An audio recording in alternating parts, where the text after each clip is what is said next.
നമസ്കാരം, ഏവർക്കും post market റിപ്പോർട്ട്സുകളിലേക്ക് സ്വാഗതം. ഇന്ന് ജൂൺ 23. അങ്ങനെ ഇന്ന് നിഫ്റ്റിയുടെ ഈ ആഴ്ചയിലെ വീക്കിലി എക്സ്പയറി ഹൈലി വോൾട്ടൈൽ ആയിരുന്നു. മാത്രമല്ല സെൻസെക്സിന് ഇന്ന് അതിന്റെ ഡേ ഹൈയിൽ നിന്നും 900 പോയിന്റുകളുടെ നഷ്ടത്തോടുകൂടിയും നിഫ്റ്റിക്ക് അതേസമയം 24,000 എന്ന സൈക്കോളജിക്കൽ ലെവലും ബ്രേക്ക് ചെയ്തുകൊണ്ട് 1% നഷ്ടത്തോടുകൂടിയും ട്രേഡിംഗ് അവസാനിപ്പിക്കേണ്ടി വന്നു.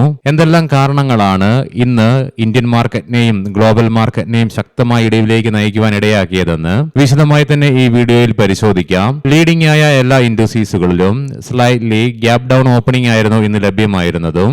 എങ്കിലും പിന്നീട് നേരിയ തോതിലാണെങ്കിലും മാർക്കറ്റിന് റിക്കവർ നടത്തുവാൻ സാധിച്ചെങ്കിൽ കൂടിയിട്ടും പിന്നീട് രാവിലെ 11:25 മാർക്കറ്റില് ഇടിവ് ആരംഭിച്ചുകൊണ്ട് ഇടിവ് ശക്തമാകുന്ന കാഴ്ചകൾ തന്നെയാണ് കാണുവാനായിട്ടും സാധിച്ചിരുന്നത്. തൽഫലമായി ഇന്ന് നിഫ്റ്റിക്ക് അതിന്റെ ക്രൂഷ്യൽ സപ്പോർട്ട് ലെവലായിരുന്ന 23,800 എന്ന ലെവൽ ബ്രേക്ക് ചെയ്യേണ്ടതായിട്ട് വന്നെങ്കിലും ഉടനടി തന്നെ സപ്പോർട്ടും എടുക്കുവാൻ സാധിച്ചു. തൽഫലമായി 278 പോയിന്റുകളുടെ നഷ്ടത്തോടുകൂടി വ്യാപാരം അവസാനിപ്പിക്കേണ്ടി വന്നെങ്കിലും 23,800 എന്ന ലെവലിന് മുകളിലായിട്ട് തന്നെ ട്രേഡിംഗ് അവസാനിപ്പിക്കുവാനും സാധിച്ചു. അതേസമയം സെൻസെക്സിന് 893 പോയിന്റുകളുടെയും ബാങ്ക് നിഫ്റ്റിക്ക് 751 പോയിന്റുകളുടെ നഷ്ടവും നേരിടേണ്ടതായിട്ട് വന്നു. NSEയുടെ അഡ്വാൻസ് ഡിക്ലൈൻ റേഷ്യോയിലും ആകെ 900 സ്റ്റോക്കുകൾക്ക് മാത്രമേ നേട്ടത്തോടുകൂടിയും അതേസമയം 2,108 സ്റ്റോക്കുകൾക്ക് നഷ്ടത്തോടുകൂടിയും ട്രേഡിംഗ് അവസാനിപ്പിക്കേണ്ടതായിട്ടും വന്നു. Cipla, doctor Reddy's lab, Power Grid Corporation, Axis Bank, Sun Pharma തുടങ്ങിയ സ്റ്റോക്കുകൾക്ക് ഇന്ന് നിഫ്റ്റി 50യിൽ ടോപ്പ് ഗെയിനേഴ്സ് ആയിട്ട് മാറുവാനായപ്പോൾ Infosys, TCS, Adani enterprises, Wipro, JSW തുടങ്ങിയ സ്റ്റോക്കുകൾക്ക് 3% നഷ്ടത്തോടുകൂടി ടോപ്പ് ലൂസേഴ്സ് ആയിട്ട് മാറേണ്ടതായിട്ടും വന്നു. സെക്ടർ വൈസ് നോക്കുമ്പോൾ ഇന്ന് എല്ലാ മേഖലകൾക്കും ശക്തമായ നഷ്ടത്തോടുകൂടി തന്നെ ട്രേഡിംഗ് അവസാനിപ്പിക്കേണ്ടതായിട്ടും വന്നു.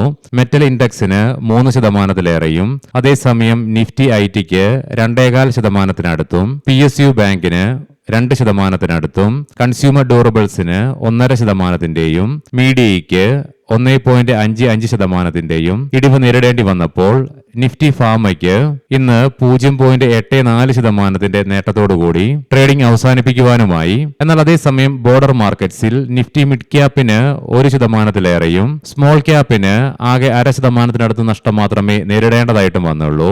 ഇന്ത്യൻ രൂപയ്ക്ക് US ഡോളറിനെതിരെ ഇന്നലെ ഉണ്ടായ കനത്ത ഇടിവിന് ശേഷം വീണ്ടും ഇന്ന് 10 പൈസയുടെ നഷ്ടത്തോടുകൂടി ഇന്നലത്തെ ക്ലോസിംഗ് ലെവലിൽ നിന്നും 94.78 എന്ന ലെവലിലായിട്ടാണ് നിലവിൽ ട്രേഡിംഗ് നടന്നുകൊണ്ടിരിക്കുന്നതും. തദ്ദേശീയമായി കമ്പനി വികസിപ്പിച്ചെടുത്ത ബാറ്ററി സെല്ലിനുള്ള BIS സർട്ടിഫിക്കേഷൻ ഓല ഇലക്ട്രിക് മൊബിലിറ്റിക്ക് ഇന്ന് ലഭിച്ചതിനെ തുടർന്ന് സ്റ്റോക്കില് 3% ഉയർച്ച ഇൻട്രാഡേ ബേസിസിൽ അനുഭവപ്പെട്ടു. ഇന്ന് ഗ്ലോബലി AI ടെക് മേഖലകളിൽ അനുഭവപ്പെട്ട ശക്തമായ സെല്ലിംഗ് പ്രഷറിനെ തുടർന്ന് net web, orient tech, E2E networks തുടങ്ങിയ സ്റ്റോക്കുകളിൽ 3% മുതൽ 4% ഇടിവ് ഇൻട്രാഡേ ബേസിസിൽ അനുഭവപ്പെടുകയും ചെയ്തു. മാത്രമല്ല മുൻപ് നമ്മൾ കണ്ട പോലെ തന്നെ ഗ്ലോബലി മെറ്റലിന്റെ വിലയിലുണ്ടായ ഇടിവിനെ തുടർന്ന് ഇന്ന് മെറ്റൽ ഇൻഡെക്സിന് 3% ഇടിവും നേരിടേണ്ടതായിട്ട് വന്നു. മാത്രമല്ല വേദാന്ത, നാൽക്കോ തുടങ്ങിയ സ്റ്റോക്കുകൾക്കും തൽഫലമായി തന്നെ ഇന്ന് ശക്തമായ ഇടിവും നേരിടേണ്ടതായിട്ടും വരികയും ചെയ്തു. ഇനി നമുക്ക് ഇന്ന് നമ്മുടെ മാർക്കറ്റിനെ അപ്രതീക്ഷമായി തന്നെ ശക്തമായ ഒരു ഇടിവിലേക്ക് തള്ളിവിടുവാൻ ഇടയാക്കിയ ഘടകങ്ങൾ എന്തൊക്കെയാണെന്ന് വിശദമായി തന്നെ പരിശോധിക്കാം. ഏകദേശം 2 വർഷങ്ങൾ കൊണ്ട് കൊറിയൻ മാർക്കറ്റ് അഥവാ ഹോസ്പി സെമികണ്ടക്ടർ മേഖലയിലും AI മേഖലയിലും ശക്തമായ കുതിച്ചുചാട്ടം നടത്തിയതിന്റെ ഫലമായിട്ട് കൊറിയൻ മാർക്കറ്റിന് ശക്തമായ നേട്ടമാണ് അവസാന 2 വർഷങ്ങൾ കൊണ്ട് നേടുവാനുമായത്. എന്നാൽ ഇന്ന് രാവിലെ നമ്മൾ പ്രീ മാർക്കറ്റ് റിപ്പോർട്ട്സിൽ കണ്ടിരുന്നു ഇന്നലെ വീണ്ടും US മാർക്കറ്റില് IT ചിപ്പ് മേഖലയിൽ സെല്ലിംഗ് പ്രഷർ ഇന്നലെ ശക്തമായി US അനുഭവപ്പെട്ടിരുന്നു. അതിന്റെ ഒരു പ്രതിഫലനം ഇന്ന് കൊറിയൻ മാർക്കറ്റിനെ ആട്ടി ഉലയ്ക്കുക തന്നെ ഉണ്ടായി. തൽഫലമായി കൊറിയൻ മാർക്കറ്റിന് ഇന്ന് 8% ഇടിവാണ് ഒരു ഘട്ടത്തിൽ നേരിടേണ്ടതായിട്ടും വരികയും ചെയ്തത്.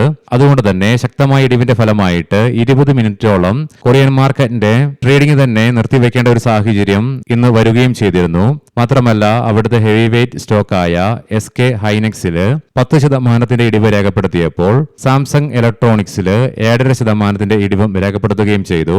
മാത്രമല്ല ക്ലോസിംഗ് ബേസിസില് കൊറിയൻ മാർക്കറ്റ് 11% നഷ്ടത്തോടു കൂടിയിട്ടാണ് ട്രേഡിംഗ് അവസാനിപ്പിക്കുകയും ചെയ്തത്. അതുകൊണ്ട് തന്നെ ഇന്നലെ US മാർക്കറ്റിൽ ആരംഭിച്ച് ഇന്ന് കൊറിയൻ മാർക്കറ്റിലൂടെ കത്തിപ്പടർന്ന AI-യിലും ടെക് മേഖലയിലും അനുഭവപ്പെട്ട ശക്തമായ പ്രോഫിറ്റ് ബുക്കിംഗ് തന്നെയാണ് ഇന്ന് ഗ്ലോബൽ മാർക്കറ്റിനെ എന്ന പോലെ തന്നെ ഇന്ത്യൻ മാർക്കറ്റിനെയും ശക്തമായ ഒരു ഇടിവിലേക്ക് തള്ളിവിടുവാൻ ഇടയാക്കിയ ഏറ്റവും പ്രധാനപ്പെട്ട കാരണം. ഇതിനു പുറമെ കഴിഞ്ഞ ആഴ്ചയിലെ 3 ട്രേഡിംഗ് സെഷനുകളിലെ ബൈയിങ്ങും കൂടാതെ വെള്ളിയാഴ്ച ഇന്ത്യൻ ക്യാഷ് മാർക്കറ്റിൽ വിദേശ ധനകാര്യ സ്ഥാപനങ്ങൾ നടത്തിയ ശക്തമായ ബൈയിങ്ങിനും ശേഷം ഇന്നലെ വീണ്ടും അവരുടെ ഭാഗത്ത് നിന്നും ഇന്ത്യൻ ക്യാഷ് മാർക്കറ്റിൽ 635.91 കോടി രൂപയ്ക്ക് നേരിടേണ്ടി വന്ന സെല്ലിങ്ങും തുടർച്ചയായി ഇന്ന് രണ്ടാമത്തെ ട്രേഡിംഗ് സെഷനിലും ഇന്ത്യൻ രൂപയ്ക്ക് US ഡോളറിനെതിരെ നേരിടേണ്ടി വന്ന ഇടിവും. ഇതിനെല്ലാം പുറമെ മുൻപ് നമ്മൾ കണ്ട പോലെ തന്നെ ഗ്ലോബൽ മാർക്കറ്റിൽ IT മേഖലയിൽ അനുഭവപ്പെട്ട ശക്തമായ ഇടിവിനെ തുടർന്ന് ഇന്ന് ഇന്ത്യൻ IT മേഖലയിലെ ഹെവി വെയ്റ്റ് സ്റ്റോക്കുകളായ ഇൻഫോസിസ്, വിപ്രോ, TCS തുടങ്ങി ഇന്ന് IT മേഖലയിലുള്ള ഒട്ടുമിക്ക സ്റ്റോക്കുകൾക്കും ശക്തമായ സെല്ലിംഗ് പ്രഷർ തന്നെയാണ് അനുഭവപ്പെട്ടതും. ഇതുപോലെ തന്നെ ഇന്ന് ഗ്ലോബലി മെറ്റലിന്റെ വിലയിലുണ്ടായ ഇടിവിനെ തുടർന്ന് മെറ്റൽ മേഖലയ്ക്ക് ഇന്ന് നേരിടേണ്ടി വന്ന ശക്തമായ തകർച്ചയും ഏകദേശം 3.5%. ഇതിന്റെയൊക്കെ പ്രതിഫലനം എന്ന വണ്ണം ഇന്ന് പ്രോഫിറ്റ് ബുക്കിംഗും വളരെ പ്രകടമായിരുന്നു. നിക്ഷേപകര് എക്സിറ്റ് ചെയ്യുവാൻ തിടുക്കം കൂട്ടുന്ന കാഴ്ചകളും മാർക്കറ്റിൽ വളരെ വ്യക്തമായി തന്നെ പ്രകടവുമായിരുന്നു. കഴിഞ്ഞ ആഴ്ചയിലും ഇന്നലെയും ശക്തമായ ഇടിവ് രേഖപ്പെടുത്തിയിരുന്ന ഇന്ത്യ വിക്സിന് ഇന്ന് ഒരു ഘട്ടത്തിൽ 10%-ലേറെ ഉയർച്ച ഇൻട്രാഡേ ബേസിസിൽ അനുഭവപ്പെട്ടതും 8% ഉയർച്ചയോടുകൂടി 13.94 എന്ന ലെവലിലേക്ക് ഒരാഴ്ചയ്ക്ക് ശേഷം ഇന്ത്യ വിക്സിൽ അനുഭവപ്പെട്ട ശക്തമായ ഉയർച്ചയും ഇന്ന് നമ്മുടെ മാർക്കറ്റിനെ ദോഷകരമായി തന്നെ സ്വാധീനിക്കുകയും ചെയ്തു. ഇതിനെല്ലാം പുറമെ ഇന്ന് നിഫ്റ്റിയുടെ ഈ മാസത്തെ 4ാമത്തെ ആഴ്ചയിലെ വീക്കിലി എക്സ്പയറി ആയതിനാൽ ട്രേഡേഴ്സ് നടത്തിയ പൊസിഷനുകളുടെ സ്ക്വയർ ഓഫും റോൾ ഓവറും ഒക്കെ മൂലം അനുഭവപ്പെട്ട വോൾട്ടാലിറ്റിയും മാർക്കറ്റിന്റെ ഇടിവിന് ആക്കം കൂട്ടുകയും ചെയ്തു. ഇന്ന് എസ്പെഷ്യലി ഓപ്ഷൻസിലൊക്കെ ട്രേഡ് ചെയ്യുന്നവർക്കറിയാം, രണ്ട് സൈഡിലേക്കുമുള്ള പ്രീമിയംസ് ഒക്കെ വളരെ ഇറാഷണൽ ആയിട്ട് തന്നെയാണ് മൂവ്മെന്റുകൾ നടത്തുകയും ചെയ്തത്. പല ഘട്ടത്തിലും പലപ്പോഴും പലരുടെയും സ്റ്റോപ്പ് ലോസുകൾ ഇന്ന് ഹിറ്റ് ചെയ്യാനുള്ള സാധ്യതകളും നിലനിൽക്കുന്നുണ്ടായിരുന്നു. എന്നാൽ പല ട്രേഡേഴ്സിനെ സംബന്ധിച്ചിടത്തോളം, എസ്പെഷ്യലി ഇരു കൂട്ടർക്കും ഓപ്ഷൻ ബയേഴ്സിനും സെല്ലേഴ്സിനെ സംബന്ധിച്ചിടത്തോളം ഇന്ന് പല തവണകളില് പുതിയ ട്രേഡിനുള്ള അവസരങ്ങൾ ഒത്തിണങ്ങി വരികയും ചെയ്തിരുന്നു. അതുകൊണ്ട് തന്നെ മാർക്കറ്റിനെ അഗ്രസീവായിട്ട് സമീപിക്കാത്ത ട്രേഡേഴ്സൊക്കെ ഇന്ന് ഒരുപക്ഷെ വളരെ സന്തോഷത്തിലുമായിരിക്കും. അതേസമയം നിക്ഷേപകരെ സംബന്ധിച്ചിടത്തോളം കഴിഞ്ഞ ഒരാഴ്ചയിലേറെ കാലമായി അവരുടെ PNL ഉണ്ടായ ശക്തമായ തിരിച്ചുവരവിന് ഇന്നത്തെ ഇടിവ് മങ്ങലേൽപ്പിച്ചിട്ടുമുണ്ട്. ഇനി നമുക്ക് ഗ്ലോബൽ മാർക്കറ്റുകൾ പരിശോധിക്കാം. US-ലെ ഡോ ജോൺസ് ഫ്യൂച്ചറും ഇടിവ് തുടർന്നു തന്നെ കൊണ്ടിരിക്കുന്നു. 184 പോയിന്റുകളുടെ ഇടിവിലാണ് ട്രേഡിംഗ് നടന്നുകൊണ്ടിരിക്കുന്നതും. യൂറോപ്യൻ മാർക്കറ്റ്സിൽ UK market 0.25%, France market 0.5%, German market 0.25%-ലേറെയും നഷ്ടത്തോടു കൂടിയിട്ടാണ് ട്രേഡിംഗ് നടത്തിക്കൊണ്ടിരിക്കുന്നതും. ഏഷ്യൻ മാർക്കറ്റ്സിൽ ഇന്നാകെ സിംഗപ്പൂർ മാർക്കറ്റിന് മാത്രമേ ഫ്ലാറ്റ് ആയിട്ട് പക്ഷേ പോസിറ്റീവ് സെന്റിമെന്റ്സോടുകൂടി ഏകദേശം 1.73 പോയിന്റുകളുടെ മാത്രം നേട്ടത്തോടുകൂടി ട്രേഡിംഗ് അവസാനിപ്പിക്കുവാനായുള്ളൂ. ബാക്കി ഇന്ത്യ ഉൾപ്പെടെ എല്ലാ മാർക്കറ്റുകൾക്കും നഷ്ടത്തോടുകൂടി തന്നെ ട്രേഡിംഗ് അവസാനിപ്പിക്കേണ്ടതായിട്ടും വന്നു. ബ്രെൻ ക്രൂഡിന്റെയും ക്രൂഡ് ഓയിലിന്റെയും വിലയിൽ 0.3%-ലേറെ ഇടിവാണ് അനുഭവപ്പെടുന്നത്. ഗോൾഡിന്റെ വിലയിലും 1.5%-നടുത്ത് അഥവാ $60 ഇടിവാണ് അനുഭവപ്പെടുന്നതും. ബ്രെൻ ക്രൂഡിന്റെ വില $74.64, ക്രൂഡ് ഓയിലിന്റെ വില $73.61, ഗോൾഡിന്റെ വില $4130.47 per ഔൺസ് എന്ന നിലയിലുമായിട്ടാണ് വ്യാപാരം നടത്തിക്കൊണ്ടിരിക്കുന്നതും. ഇനി നമുക്ക് ഇന്നത്തെ പ്രധാനപ്പെട്ട സ്റ്റോക്കിംഗ് ന്യൂസുകൾ പരിശോധിക്കാം. മുൻകൂട്ടി ഓർമ്മിപ്പിച്ചുകൊള്ളട്ടെ, ഇത് ഒരു ബൈ ഓർ സെൽ റെക്കമെൻഡേഷൻ അല്ല. വാട്ടർവേസ് ലഷ്യ നമുക്കെല്ലാവർക്കും അറിയാവുന്ന ഒരു കമ്പനിയാണ് കൊർഡേലിയ ക്രൂയിസ് ഷിപ്പ്. ഇതിന്റെ ഓപ്പറേറ്ററായ വാട്ടർവേസ് ലഷ്യർ ടൂറിസം അതിന്റെ IPO ഇന്ന് മുതൽ സബ്സ്ക്രിപ്ഷന് വേണ്ടിയിട്ട് ഓപ്പൺ ആക്കിയിട്ടുണ്ട്. ജൂൺ 25 IPOയുടെ സബ്സ്ക്രിപ്ഷൻ അവസാനിക്കും. 585 കോടി രൂപയുടെ IPOയ്ക്കാണ് കമ്പനി ഒരുങ്ങുന്നതും. 769-നും 808 രൂപയ്ക്കും ഇടയിലായിട്ടാണ് പ്രൈസ് ബാൻഡ് ഫിക്സ് ചെയ്തിരിക്കുന്നതും. ടൈറ്റാൻ കമ്പനി ലിമിറ്റഡ് മുതിർന്ന IAS ഉദ്യോഗസ്ഥനായ ശ്രീ S വിജയകുമാറിനെ കമ്പനിയുടെ ചെയർമാനും ബോർഡിൽ അഡീഷണൽ ഡയറക്ടറുമായിട്ട് നിയമിച്ചു.